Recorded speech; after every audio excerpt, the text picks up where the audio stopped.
Saúdo a todos com a paz do Senhor, amém, irmãos? Temos a alegria de estar aqui nesse culto. Culto da Vitória, não é? O nome? Então vamos falar um pouco sobre isso, né? Abra sua Bíblia em Mateus capítulo 7, versículo 11. Mateus 7, versículo 11. Falar um pouco não, né? Vamos falar muito sobre isso. Mateus 7, 11. Abra sua Bíblia, deixe aberta aí. Em Mateus capítulo 7, versículo 11, nos diz as seguintes palavras. Um texto conhecido por alguns aqui, talvez não por todos, e que é bom nós nos lembrarmos dele, onde diz assim: ora, se vós, que sois maus, sabeis dar boas dádivas aos vossos filhos, quanto mais vosso Pai, que está nos céus, dará boas coisas aos que lhe pedirem. Vou repetir, Mateus 7,11. Se vós, que sois maus, sabeis dar boas dádivas aos vossos filhos, quanto mais vosso Pai, que está nos céus, dará boas coisas aos que lhe pedirem. Ora, nós não somos uma igreja da teologia da prosperidade, com certeza não somos, né? Aquela que, olha, gira em torno o culto, a religião, a fé, só de coisas, conseguir coisas, carro, casa, ficar rico, vencer, prosperar e não sei o que lá. Com certeza não somos. Mas nós, sim, acreditamos na bênção de Deus, na provisão de Deus, embora hajam lutas. Eu até recentemente tenho pregado uma palavra, uma mensagem que fala também dessa questão das lutas, dos desafios, porque ainda estamos na terra. Porém, não podemos negar, baseado, por exemplo, nesse texto e em outros, que sim, há bênçãos de Deus para nós, para as pessoas que Deus gosta de abençoar. Há igrejas, porém, que, por exemplo, que estão no extremo oposto àquele da prosperidade, que acham que assim, não, Deus não faz nada aqui, só salva e não faz mais nada. Ou algumas pessoas até dizem, olha, eu até creio que Deus existe, mas Ele está lá longe, né? Lá longe, lá no céu, não interfere em nada aqui na terra. Ora, então Ele é Deus lá longe, né? Não aqui. Ele é Deus aqui também, Ele interfere nas coisas aqui da terra também, né? Algumas pessoas que dizem que acreditam, mas não tem nada a ver, não é assim também. Mas então, quer dizer, essa é a questão, o ponto de equilíbrio. E aí o culto da vitória tem algo importante. Nós vamos falar o que é vitória, né? Mas vamos lá, o que é vitória? Então já vamos começar a falar e vamos entender um pouco situações, né? Vitória, assim eu vejo vitória, e eu tenho muito a ver com esse termo, né? Há 15 anos atrás, mais, né? 22, 23 anos atrás, quando pastoreamos na Cidade Livre, o primeiro culto que teve naquela igreja foi um culto de quinta-feira, foi um culto da vitória. Não foi um culto de domingo, foi um culto no meio de semana, que quando foi ter aquele culto de meio de semana, eu dei o nome daquele culto de culto da vitória.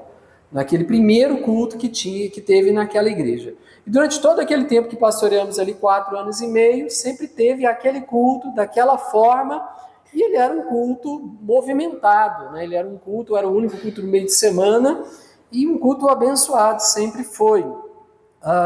E nós sempre dizíamos, eu quero dizer aqui, o que é vitória? Sempre explicávamos, né? Vitória é tudo aquilo que vem de Deus. Sendo tudo aquilo que vem de Deus, até o espinho na carne. Por exemplo, o espinho na carne de Paulo, que ele fala na Bíblia, a qual ele diz ali na Bíblia, um mensageiro de Satanás enviado por Deus para me esbofetear. E aí a teologia não se sabe ao certo o que seria esse espinho na carne. Alguns dizem que ele teria aparentemente um problema de visão, ele tinha, né, da idade, alguma coisa assim. Algumas cartas dele, em algumas delas ele diz assim, a assinatura é de próprio punho. A assinatura, ou seja, não foi ele que escreveu, mas ele assinou, né? Mas ou que era ou outra coisa qualquer, mas um espinho na carne. Ele diz que 3 vezes orou a Deus para que tirasse, né? e o Senhor o respondeu. E aí nós podemos, olha como a Bíblia é profunda, é maravilhosa, quantas coisas nós podemos entender. Deus sempre responde, mesmo quando a resposta dele é não. Deus sempre nos responde, mesmo quando a resposta dele é não. E Deus disse para Paulo, não vou tirar esse espinho da carne, tem um propósito.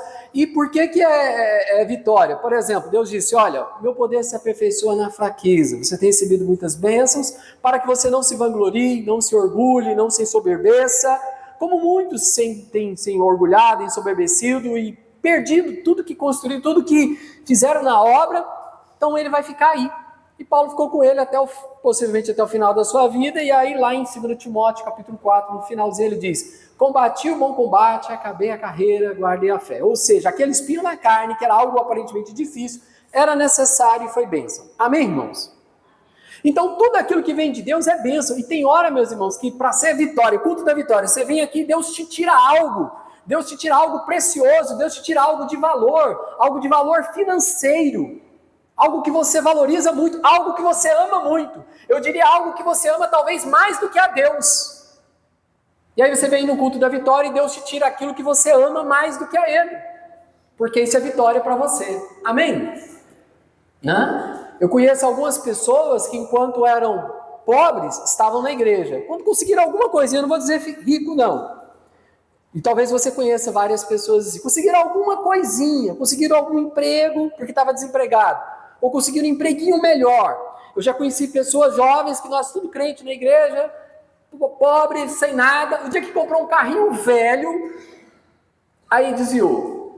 Ou podemos dizer, simplesmente já fez aquilo que estava fazendo, que estava no coração, né? Aflorou a verdade tem que aflorar, porque aí ela aflorando, como a Bíblia diz, né? Tomara fosse frio ou morno, porque se for frio ainda, de repente é frio, tá claro, tem mais chance de mudar do que o morno, né? O dia que comprou um carrinho velho, aí achou que tinha que ir para as festas, arrumar namorada, né? Porque sem um carrinho velho não arrumava namorada, não ia para as festas, mas com um carrinho velho já dava para ir para as festas aí, né? Nas quebradas, as festas aí do mundo.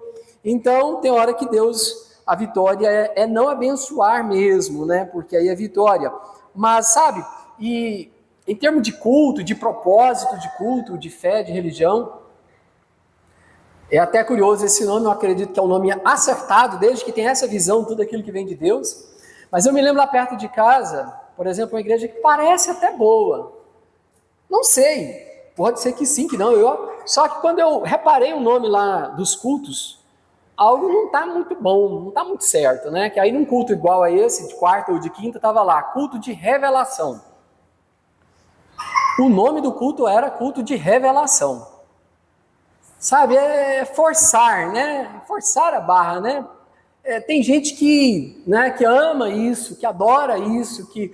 Bom, Deus tem aqui uma revelação para nós, a grande revelação, mas tem pessoas e nós cremos na revelação, que Deus usa pessoas para revelar, para profetizar, aquela revelação. Quando nós estamos falando de revelação aqui, está claro para quem está vendo aqui dali, que não é essa a revelação, não é a revelação da palavra, é aquela revelação de que alguém está orando e olha, eu estou revelando.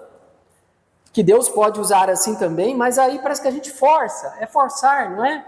Se alguém vai então naquele culto e não tem nenhuma revelação, ele tem o direito de dizer, ele vai falar, né? Falar, mas espera aí, o culto não é de revelação? Não vi ninguém revelando nada aqui, como é que faz, né? Então, algumas igrejas têm errado assim no seu propósito. Amém, irmãos?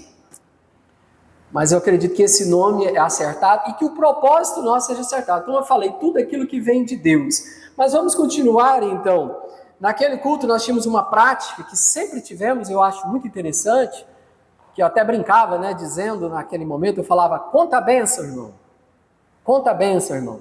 E durante todos aqueles 4 anos e meio sempre teve, e sempre tinha pelo menos uma ou duas bênçãos, testemunhos eram contados naquele culto. Mas aí nós explicávamos e dizíamos, porque talvez alguém está falando assim, mas contar a bênção também não é forçar, parece que tem que ter uma bênção. Mas como a pastora Sinira até falou aqui hoje, irmão, e como não tem bênção? Aí é diferente de revelação, porque bênção tem, amém? Nós só não estamos percebendo, nós só por vezes, e aí durante todo aquele tempo que nós tivemos ali, nós levamos as pessoas a entender o que era a bênção de Deus, não apenas naquele culto, mas também Ele quer bênção. Meu irmão, você orou hoje, pediu a Deus qualquer coisa, uma bênção, qualquer algo, oh Deus, abençoa. Abençoou, deu certo? É bênção. Então, pessoas às vezes testemunhavam agora, olha, eu estava assim, pedi, amém, graças a Deus. Orou, não orou? Pediu, não pediu? Deu certo, não deu? É bênção. Teria momentos que era assim, era um carro, nossa, era um carro, era uma coisa aparentemente grande, amém, que benção, né? Talvez alguém poderia achar, pensar, é uma bençona, amém, é uma coisa grande, mas aquilo que, e aí mesmo quando alguém, sei lá, tinha pouca gente, o povo estava meio assim, sempre tinha bênção, porque eu falava, quando não tinha eu contava, então eu. E aí tem as bênçãos antigas, né? Você imagina quem é crente, serve a Deus há muito tempo, quantas bênçãos tem? Milhares de bênçãos. A gente pode pegar uma bênção daquelas lá antigas e falar, olha, irmão, teve uma época, um testemunho, deixa eu contar. Ou então, como eu falei, se quiser contar algo constante, eu aqui um dia desse eu testemunhei que nessa igreja, que em um curto momento de tempo, eu percebi que eu tive 2 livramentos que poderiam ser livramentos assim, de vida, que poderiam levar à morte. No trânsito, ia atravessar uma rua antes de pôr o pé, uma moto veio e passou assim, mas muito forte, ela veio na contramão, e eu já conheci vários casos de pessoas que foram acidentadas assim e morreram. E um outro carro, outra situação, então, por que não numa hora dessa, fala, conta a bênção, você vinha e falar, olha, essa semana eu estava em tal lugar, um carro passou, amém? Você está entendendo? Já imaginou quantos livramentos você teve assim, que você nunca testemunhou? Então, naquele culto, as pessoas já sabiam, terei pelo menos 2 oportunidades, não passava de 2, mas sempre tinha pelo menos uma, se não tivesse ninguém, eu com certeza tinha, assim como eu sei que todo mundo tem, só que muitos não vão falar, uma bênção, um testemunho para contar, amém? Era algo rápido, coisa de 2, 3 minutos, tá? Às vezes 4, 5, mas a gente até ensinava, as pessoas aprenderam a testemunhar, aprenderam a pegar o microfone, aprenderam a falar. Então eu tinha o momento do culto que era conta a bênção. A pastora Lisontina está aqui, nós pastoreávamos juntos lá, né? A pastora Dalva. E essa questão de testemunhar, de falar, irmãos, por exemplo, o Salmo 104, versículo 31, isso é importante, testemunhar. Salmo 104, versículo 31 diz assim, entre muitos outros, né? A glória do Senhor seja para sempre. A glória do Senhor seja para sempre. Glorificarmos, gloriarmos. Exulte o Senhor por suas obras. Exulte o Senhor por suas obras. Nós devemos exultar a Deus por suas obras.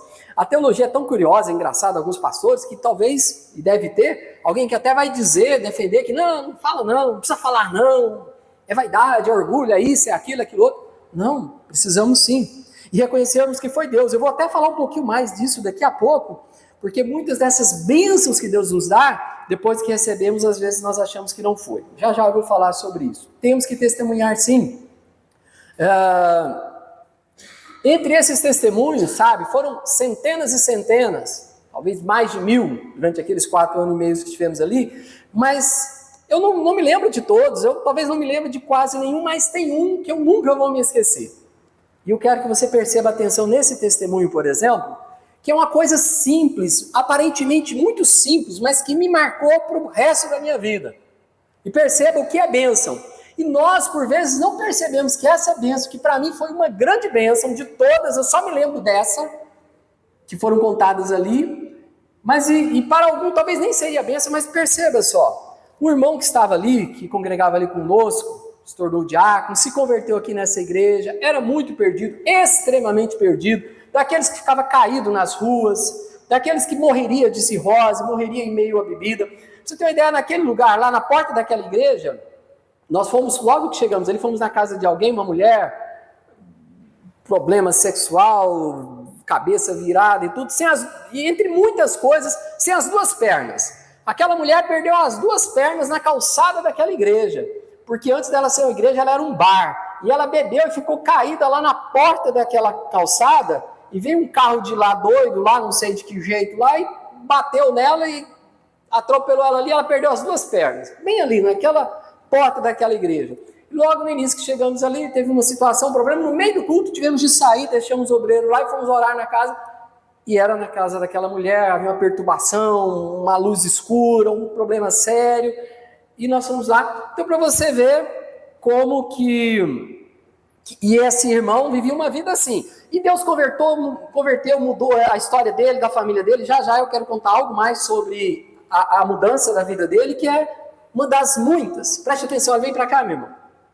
Uma das muitas mudanças de muitas pessoas. Amém? Daquela igreja, daquela obra que começou aqui nessa igreja, de que forma? Muitos aqui talvez nem sabem. Que essa igreja tinha um ônibus que fazia uma rota na cidade. Ele fazia uma rota na cidade, ele ia lá pro pé daquele morro lá e trazia a gente de tudo que é lugar dessa cidade. De tudo quanto é lugar. E trazia e vinha para cá e depois abriu congregação para lá, abriram células para lá, nós fomos dirigir células lá do outro lado da cidade. E tinha gente dessa cidade toda esparramada. E esse irmão veio nessa situação, estava lá, e sabe, e numa semana daquela, ele contou a bênção seguinte: muito pobre, uma casa que não era nem para ele ter, que eu vou contar já, que ele teve exatamente porque ele veio para a igreja, lá sem muros, sem nada, um barracãozinho, com uma cisterninha, e naquela cisterninha, com aquela aguinha lá, ele ficou sem água. E ele desceu lá para resolver, porque muito pobre é que resolve tudo, né? O pobre, muito pobre, é ele que resolve tudo. Ele é o eletricista, ele é o pedreiro, ele é tudo, né? Tanto é que a mulher que alugava lá aquele barracão para nós, o marido dela também foi dar uma de pedreiro, coitado. Isso não é maldade, não, é porque é pobre. Pobre faz coisas que Deus tem que ter misericórdia. Construiu um barracãozinho e a família entrou lá para dentro. E esse barracãozinho que ele mesmo construiu caiu em cima da família inteira. E aquela mulher chorava dando testemunho, falava: olha, graças a Deus nós nos livramos, porque caiu madeira, caiu parede, caiu tudo em cima da... Oh, meu Deus, não é de rir não, né? Porque é difícil, mas ela falou: graças a Deus não morremos. Aquele homem construiu, e aquele irmão construiu, graças a Deus o barracãozinho dele não caiu. E ele estava lá no fundo da cisterna, meu irmão, que como eu falei, o pobre ele é de tudo, né? E ele tentando lutar, e ele disse que lutou por muito tempo, porque a bomba estava enterrada no fundo da cisterna, no meio da lama. E disse que estava ali muita lama, e água, e lama, e ele tentando sozinho, né, achar essa bomba, e disse que batia a pá e não achava, e mergulhava e não achava, e muito barro. E ele ficou ali muito tempo lutando. Gente, estar dentro de cisterna não é fácil, né? Ali enfiado, tem risco, tem problemas, e ele sozinho ali. E aí ele disse que quase esmorecendo, mas sabe, aquela pessoa que era muito perdido, de várias maneiras, ele não xingou, ele não blasfemou, pelo que eu percebi, ele ao contrário. E aí é que está a bênção que eu quero lhe dizer, do grande testemunho, que em determinado momento, depois de lutar muito, ao invés de xingar, de blasfemar, que é o que muitas pessoas fazem, ele clamou, ele fez uma oração assim, de pouquíssimas palavras e muito breve. Porque para orar, você precisa, às vezes não dá para você ajoelhar. Como é que você vai ajoelhar? Você está no fundo da cisterna, né? E é como eu digo, olha só, irmãos. Ele estava literalmente no fundo do poço.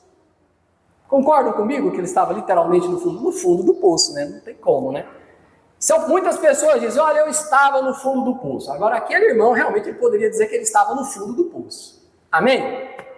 E ele fez aquela oração no fundo do poço. Ele falou assim: Deus, me ajuda, me abençoa para eu achar essa bomba aqui. Ele disse que ele já tinha batido a pá várias vezes, já tinha tentado por muito tempo. Na próxima vez que ele fez aquela oração, quando ele bateu a pá, ele bateu em cima da bomba. E aí ele manteve ela ali em cima da bomba, e ele afundou, mergulhou, pegou essa bomba, tirou essa bomba da cisterna, limpou essa bomba funcionou, pôs ela para funcionar, né? Então, porque olha só, irmãos, como é ruim ficarmos sem água, não é verdade? Já viu às vezes que você fica sem energia, sem água, ou porque o setor está sem, ou porque tem um problema, ou porque não conseguiu pagar, sei lá qual seja o motivo. Como é ruim, né? Como a gente assim emocionalmente parece que a gente fica abalado, né? Sem a água, ou sem a energia. Agora aquela família muito pobre, 4 crianças, sabe, 3 crianças, né? Pequenas, muito pobre. Se fosse para ele comprar uma outra bomba, gente... Não é barato uma bomba, né? Para quem é pobre, para quem ganha ali, tem que lutar para ganhar um salário mínimo, às vezes no final do mês. O valor de uma bomba dessas de cisterna não é barato. Talvez muitos aqui nem sabem mais disso, porque moram em casa que tem a água lá encanada, da Saneágua, né? Mas não é barato. E ele conseguiu aquilo, tirou aquela bomba, pôs para funcionar, e eu acho que foi até naquele dia mesmo que ele foi para a igreja, e ele falou, irmãos, quando eu orei, eu pedi a Deus, e eu me emocionei muito, eu me alegrei muito, sabe por quê, irmãos? Olhem bem para cá, por favor, preste atenção. Porque essa é uma das grandes, uma das maiores bênçãos do cristão, que ao invés de murmurar, ao invés de blasfemar, ao invés de falar besteira, coisa que você já falou talvez muito tempo na sua vida, só que alguns se convertem e continuam falando, esse pecado que é terrível. O povo ficou, gente, 40 anos no deserto, não foi por prostituir, não foi por matar, não foi por roubar. Aquele povo de Deus ficou 40 anos no deserto, Deus não permitiu eles entrar na terra prometida, por quê? Porque murmuraram, por murmuração. Sabe? E ele não murmurou, ele pediu a Deus, ele clamou a Deus. Amém, irmãos? Então isso para mim foi uma grande vitória, algo que me marcou. Eu falei, olha, graças a Deus essa pessoa foi mudada, essa pessoa foi transformada. Em outro tempo, talvez ele ia murmurar, ele ia xingar, ele ia falar de Deus, ele ia chamar o diabo, os demônios, tudo. Aí ele fez, foi pedir a Deus. Aleluia, glória a Deus. Mas vamos prosseguir. Essa foi uma das grandes bênçãos, é um dos muitos exemplos de muitos testemunhos que nós ouvimos ali. Esse me marcou, eu gostaria de mostrar. Mas olha só, a importância da bênção de Deus. Sabe, nós temos que buscar a bênção de Deus. A oração do Pai Nosso diz, o pão nosso de cada dia nos dá hoje. Meu irmão, e essa oração deve ser repetida. Agora talvez você pense assim, mas o pão nosso é tão simples, pão, né? Eu vou ali com as moedinhas e compro pão. Mas sabe, irmão, todos nós, inclusive o rico, o muito rico, né? Você vê parecendo aqui um trigo, né? Para que o trigo nasça ali, precisa de Deus, precisa da chuva, precisa do sol, precisa de um equilíbrio perfeito da natureza, do clima, para que o trigo nasça. Então, nós precisamos sim da bênção de Deus, inclusive para o pão nosso de cada dia. Sabe, irmãos, o que é a bênção de Deus? Vitória, né? Preste bastante atenção no que eu vou falar agora, olha que interessante. Entenda isso, aprenda isso. Eu não sei se você já percebeu, talvez você percebeu, mas isso não esteja tão claro ainda na sua vida. Por vezes, quando você precisa de algo importante, uma assinatura, um documento, sair, resolver algo, e tem lá várias pessoas que vão te atender, ou você vai pedir algo em vários lugares. Vamos pegar uma repartição pública. Conforme a pessoa que você chegar ali, por vezes, você vai ter o seu problema resolvido ou não. Eu sei muito bem disso porque eu já trabalhei assim. Na empresa onde eu trabalho, a empresa pública, eu já fiz muitas coisas lá dentro. Inclusive, trabalhei em algum momento que atendia ao público. Mexia com certificado digital e atendia o público. E eu percebia por vezes que conforme a necessidade de alguém, se ele chegasse numa pessoa de um lado, ele seria atendido, do outro ele não seria atendido, eu sabia exatamente, você está me entendendo? Que é aquilo assim que não é ilegal, mas depende às vezes da pessoa querer, da boa vontade da pessoa. Então, conforme a pessoa for, ele vai ter o seu problema solucionado ou não. Então, aí está a hora de orar. Se há algo importante para você, ore, fala, Senhor, me dirija na pessoa certa. Amém? Às vezes, irmãos, é o horário do dia. Eu percebia, e é fato, que conforme o horário do dia que você chegar, você vai ter o seu problema resolvido ou não. Se você procurar aquela pessoa de manhã no início ali, não vai ter. Conforme o humor da pessoa. Você está entendendo? Não é fato, não é verdade? Já percebeu isso? Talvez a gente mesmo, conforme o momento em que a gente está, se alguém chegar até nós e nos falar algo, a gente faz ou a gente não faz.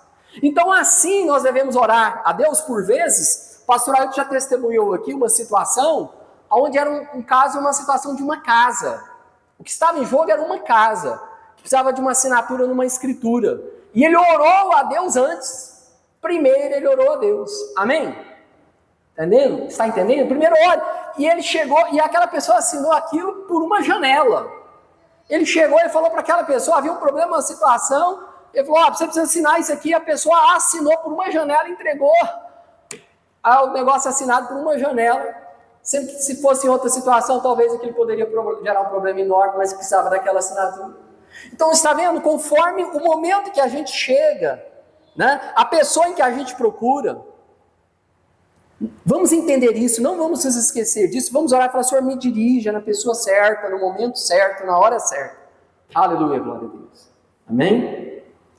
Sabe, a medicina, por exemplo, falar em médico, né?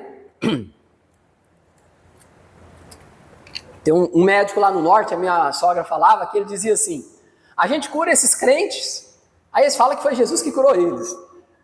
O médico falando, né? Ele falava contrariado. A gente cura esses crentes, depois diz que... Mas é porque ele não entende que Deus usou inclusive o médico. E Deus pode usar inclusive o diabo, os demônios, né? Se ele der ordem, ele vai fazer. Lembra que o apóstolo Paulo falou lá, o mensageiro de Satanás, que enviado, Deus permitiu. Você quer tocar? Toca. Mas você só vai tocar até aí. Permite você tocar só até aí, tem um propósito, né? Então, Deus usa os médicos. E olha só, com relação a médico, a medicina, preste atenção. Não é errado procurar medicina. Eu já falei isso daqui em igreja onde tinham vários médicos. E eles concordaram, médicos crentes, né? Por quê? Preste atenção. Quando você vai fazer uma cirurgia, e você faz aquela célebre pergunta que todo mundo pergunta, né? Já sabe a resposta, mas pergunta. Doutor, tem risco? O que o médico sempre fala? Procedimento cirúrgico sempre tem risco. Ora, se sempre tem risco, então a gente sempre ora. E se os riscos não acontecem, e se a bênção acontece, então a gente faz o que depois? Agradece a Deus. Porque apesar de que o médico operou, apesar de que o médico agiu, o risco não aconteceu. Amém? Ou o risco maior que poderia ter acontecido não aconteceu. O que mais? Já leu bula de remédio? Já viu o tanto de efeito colateral que pode ter em um remédio? Então, se não aconteceu aquilo, que bom, graças a Deus. O tratamento foi bem sucedido, graças a Deus. O que mais? Já ouviu falar em erro médico? Já ouviu falar em erro médico? Então, se você procurou um médico e não teve o erro médico, porque o erro médico é natural, é humano. Semana passada, eu não tenho visto o jornal, não tenho visto. Mas ao pouco que eu passei por uma sala, estava lá uma mãe chorando e dizendo o seguinte, preste bem atenção. Levei o meu filho em uma UPA aqui em Goiânia, Senador Canedo, algum lugar, 14 anos. Tinha caído, machucou o braço, uma dorzinha, vai lá. Passaram um remédio para ele. Naquele dia, aquele menino morreu. Por causa daquele remédio. Ele estava com uma dor de uma queda. Ele foi ao hospital, o médico passou um remédio errado. Na bula do remédio que aquela mãe comprou, estava escrito assim, é para maior de 15 anos.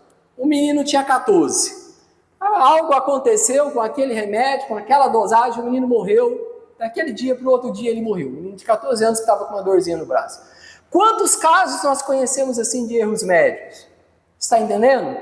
Então procurou o médico, a medicina que está aí para ajudar e que Deus usa. Não teve problema, não teve erro médico, deu tudo certo. Graças a Deus. Amém? Graças a Deus. Não importa se está envolvido advogado, engenheiro, ou até mesmo um político, ou alguma coisa, alguém, um empresário. Graças a Deus, Deus usou essa pessoa. Aleluia, glória a Deus. Sabe, ainda mais, o tempo não vai nos permitir muito, mas vamos lá, vamos mais um pouco. Olha só. Ainda falando do culto da vitória, desse culto e das aplicações desse culto, também sempre tínhamos, e é algo bom, um momento no final onde, olha, irmãos têm pedido de oração, vamos orar por tal pessoa, vamos orar pelo irmão fulano, pelo irmão ciclano, e às vezes por meses a gente orava por uma causa, por alguém. E eu creio, e quem aqui mais crê que Deus respondia e responde orações assim? Amém?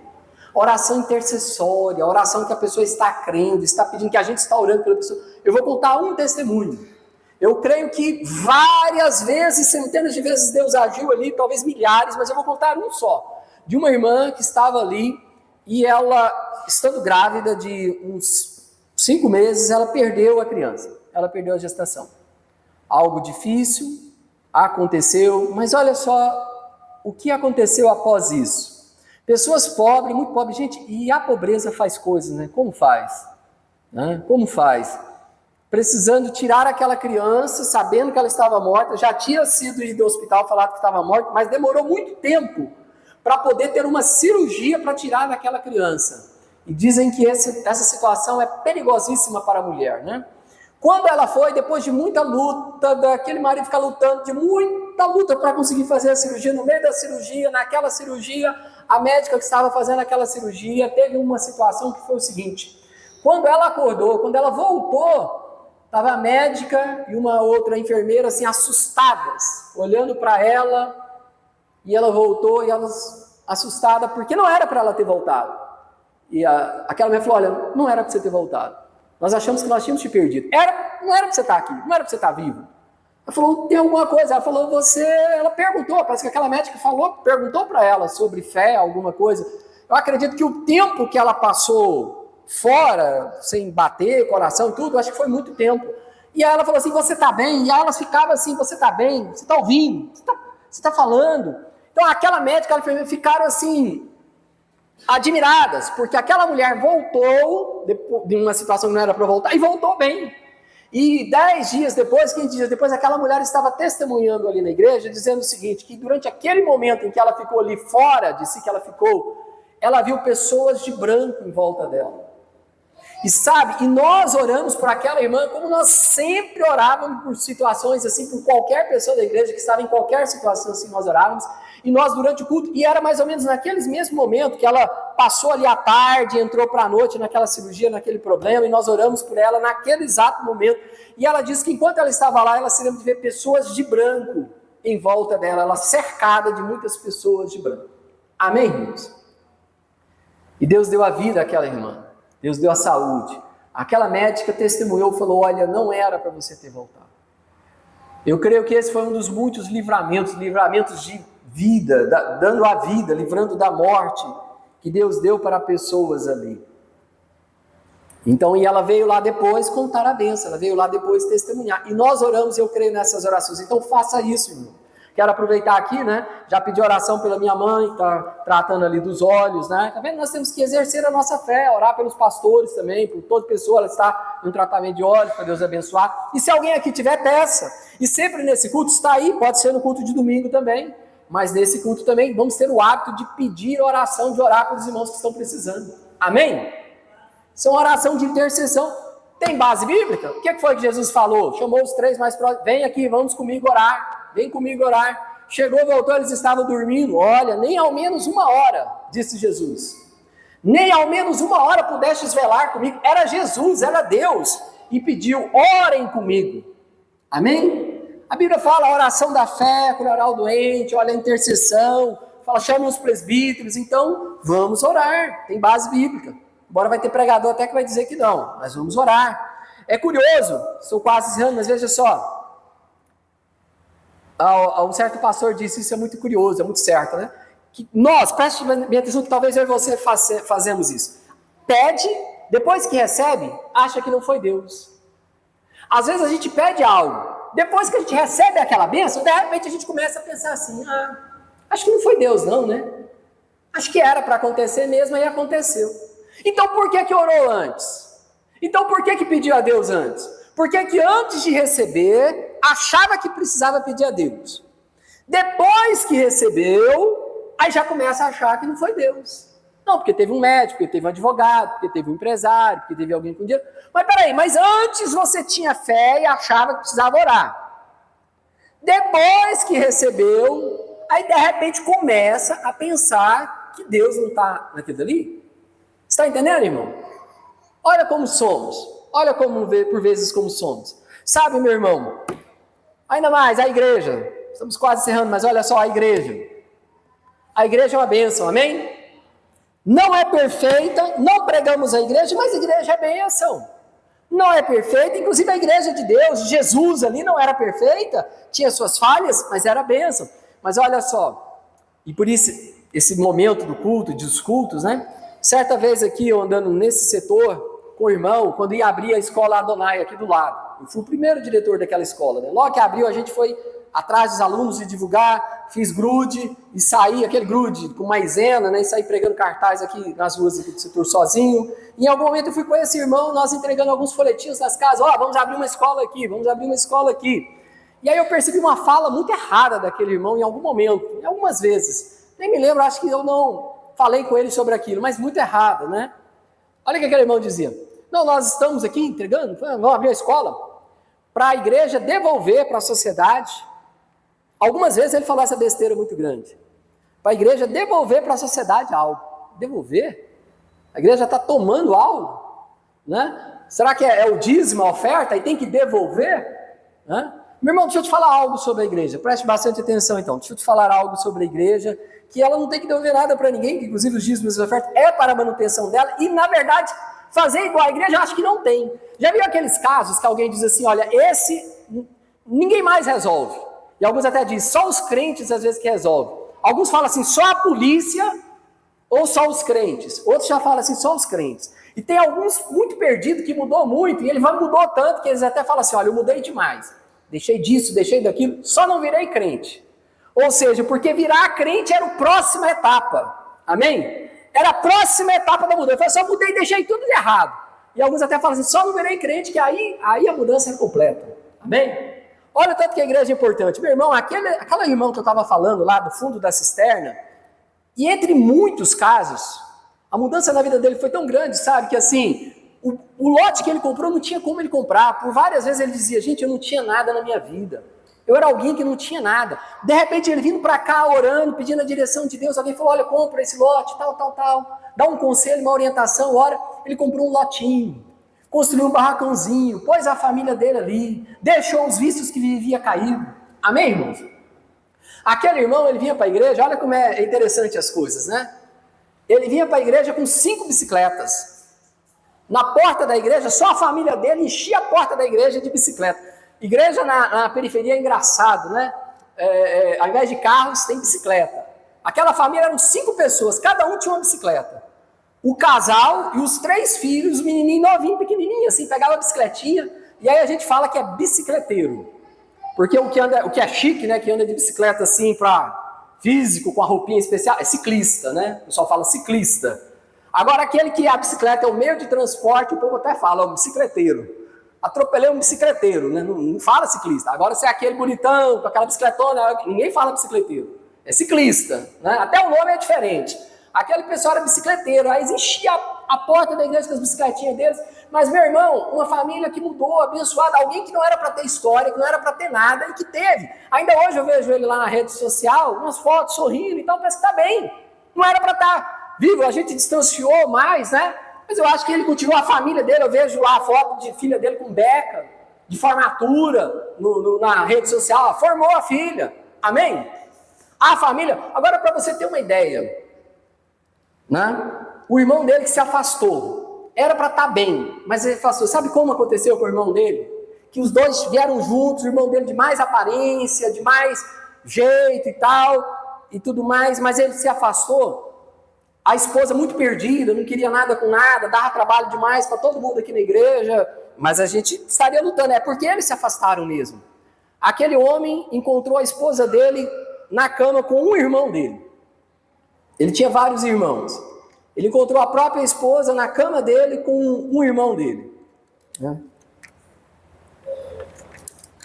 Quis matar aquele irmão naquela hora e tal, mas não matou, graças a Deus e tal. O filho dele tentou matar aquele tio. Deu uns tiros naquele tio lá, aquele tio não morreu, né? Graças a Deus não morreu, mas tentou matar. Esse filho dele, que era igual ao Aurélio, os dois tinham mais ou menos a mesma idade, as irmãs aqui cuidaram de ambos, né? Cuidavam com as crianças, se perdeu a tal ponto, e ele daquela idade, o Aurélio daquele jeitinho, e era muito crente, mas se perdeu a tal ponto que ele se tornou matador na cidade. Fazia parte de uma quadrilha, que parece que a manda até de uns policiais aí envolvidos, e matavam pessoas, e mataram pessoas. Mas acho que ele desentendeu com os mandantes lá, com esses policiais lá, com esse povo, mataram ele assim, mas com requintes de crueldade muito terríveis, sabe? Tirando partes do corpo, tirando dedos, tirando membros, jogando no rio pedaços aqui, pedaços ali e tal, e aqueles que foram encontrados mostravam que sofreu muito antes de morrer. Aquele homem se perdeu também, a princípio parece que ele estava tentando não entrar no crime, mas entrou, ao ponto que das últimas vezes que eu me lembro dele preocupado porque ele estava na seguinte situação, de ser levado, ele ainda estava livre, mas ele ia ser levado para o CEPAIB.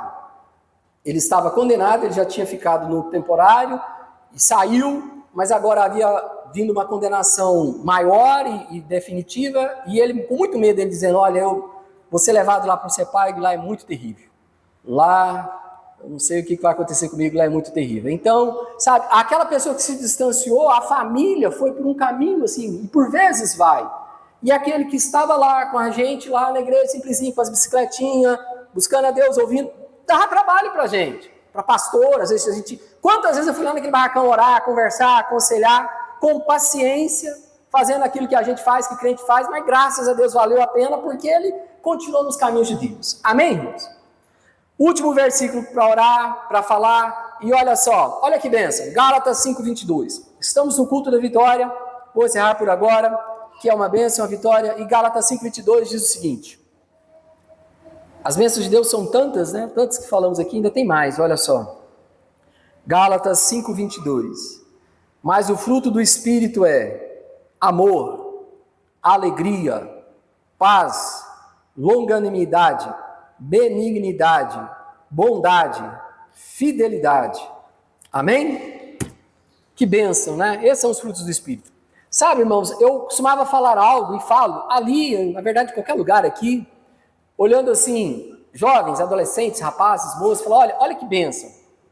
Gente, alguns desses adolescentes aí, desses rapazes, moças aí, se não fosse Deus na vida deles, às vezes seriam pessoas terríveis. Pessoas, às vezes, moças que entrariam no meio de um relacionamento, de um casal, de uma família, destruiriam uma família. Através da sexualidade, através do adultério, às vezes destruiriam uma família. Mas porque tem Deus no coração, não faz. Rapazes que através da violência, através da falta, sabe, de Deus na sua vida, às vezes seriam pessoas que daria medo na gente na rua. Mas em contrapartida, como diz aqui a Bíblia, o fruto do Espírito é amor, alegria, paz, longanimidade, essas coisas boas. E eu quero encerrar então dizendo o seguinte, é bom tratarmos com pessoas assim, é bom encontrarmos pessoas assim, amém? E é bom também sermos pessoas assim, amém? Então vamos ser crentes em Cristo Jesus, vamos ter a palavra do Senhor, vamos ter o Espírito de Deus em nossa vida, não apenas para termos a alegria de encontrarmos pessoas que são assim boas, que têm o Espírito de Deus, mas para também sermos pessoas assim. Amém. Volto à palavra